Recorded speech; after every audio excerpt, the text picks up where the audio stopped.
Hi friends, it's Miss Van Meter here with Magic Tree House book number 18, Buffalo Before Breakfast by Mary Pope Osborne. When we left off yesterday, Annie saved the day with Teddy and stopped the bison stampede. Let's see what happens next. Chapter 7, White Buffalo Woman. She has good medicine, said Black Hawk. Annie doesn't have any medicine, said Jack. She just has a way with animals. Black Hawk was silent. He climbed back on his waiting pony, then he rode down toward Annie. Jack followed. Annie's pony trailed behind. Annie turned to Jack and Black Hawk as they rode up to her. On her face was a look of amazement. You wouldn't believe what happened, she said. You stopped the stampede, said Black Hawk. But it wasn't just me, said Annie. What do you mean, asked Jack. I was trying to find Teddy, said Annie, and I got in the way of the buffalo.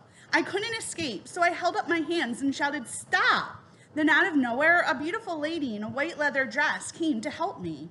You saw a lady in white? Asked Black Hawk. His eyes had grown wide.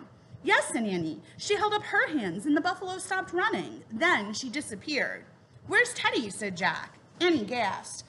I don't know, I forgot about him, she said. Teddy, Teddy. Arf, arf. The little dog came bounding out of the grass toward them. Annie scooped him up and Teddy licked her face all over. Where did you go? Annie asked him. Did you see the beautiful lady too? That lady does not live on this earth, Black Hawk said softly. What do you mean? Said Annie. You saw the spirit of White Buffalo Woman, he said. What do you mean, spirit? Said Jack. You mean like a ghost? Black Hawk turned his pony around. Let us go back, he said. We must tell grandmother. Annie put Teddy in Jack's bag, then she climbed on her pony and they took off. Behind them, the buffalo grazed peacefully on the plains. Chapter 8, Sacred Circle. The sun was going down as the three ponies galloped for home. The deep blue sky was streaked with golden red light. Back at the Lakota camp, the circle of teepees glowed in the setting sun. People were gathered around a large fire. Black Hawk led Jack and Annie to the camp. They got off their ponies and went over to the fire. Grandmother rose to greet them. You have been gone a long time, she said. Black Hawk looked at her briefly in the eye. Grandmother, I tried to hunt the buffalo alone, he said. One charged at me, but Jack saved my life. Then Annie and White Buffalo Woman stopped all the other buffalo from a stampede. Let this be a lesson to you, Grandmother said sternly. Your pride led you to show off. Showing off made you behave foolishly. Your foolishness frightened a buffalo. He frightened others. One thing always leads to another. Everything is related. I am sorry, said Black Hawk. He hung his head. I have learned. Jack felt sorry for Black Hawk. I make mistakes too sometimes, he said softly. Me too, said Annie. Grandmother looked at Jack and Annie. Buffalo Girl and Rides Like Wind showed great courage today, she said. Jack smiled. He loved his new Lakota name, Rides Like Wind. We welcome you to our family, said Grandmother. The evening shadows spread over the camp. Someone began beating a drum. It sounded like a heartbeat. Come, sit with us in our circle, said Grandmother. They sat with her near the warm fire. A cool breeze blew sparks into the gray twilight. An old man held a long pipe up to the sky. He pointed it to the east, the south, the west, and the north.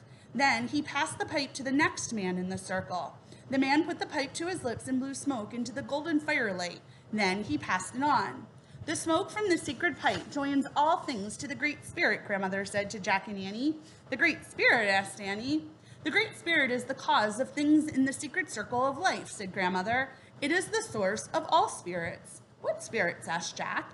There are many, said Grandmother. Wind spirits, tree spirits, bird spirits. Sometimes they can be seen, sometimes not. What about the White Buffalo Woman? Asked Jack. Who is she?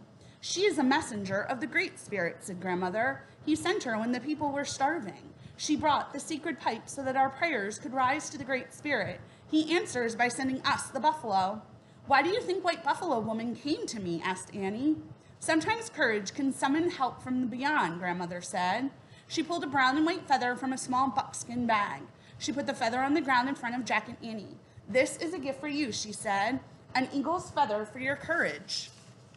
Arf, arf! Teddy wagged his tail. Jack and Annie smiled at each other. The eagle's feather was their gift from the prairie blue. Their mission was complete. The chanting and drum beats grew louder and louder, then they stopped. The old man held the pipe up to the sky. All things are related, he said. The pipe smoking ceremony was over. The sky was dark and filled with stars. One by one, people rose from the circle and went to their teepees. Jack put the eagle's feather in his bag and yawned. We'd better go home now, he said. You must rest first, said Grandmother. You can leave in the dawn. Good plan, said Annie. She was yawning too. They went with Grandmother and Black Hawk to their teepee. Grandmother pointed to two buffalo robes that lay to one side of the still burning fire. Jack and Annie stretched out on them. Teddy snuggled between them. Grandmother and Blackhawk lay on robes across from them. Jack watched as the bluish-white smoke rose from the fire and went up through the teepee hole and into the endless starry sky. Jack listened to the wind blowing through the grass. Shh, shh, shh. It's the voice of the Great Plains, he thought. Then he drifted off to sleep. Well, they have their gift. We'll see what happens next time. Bye, friends.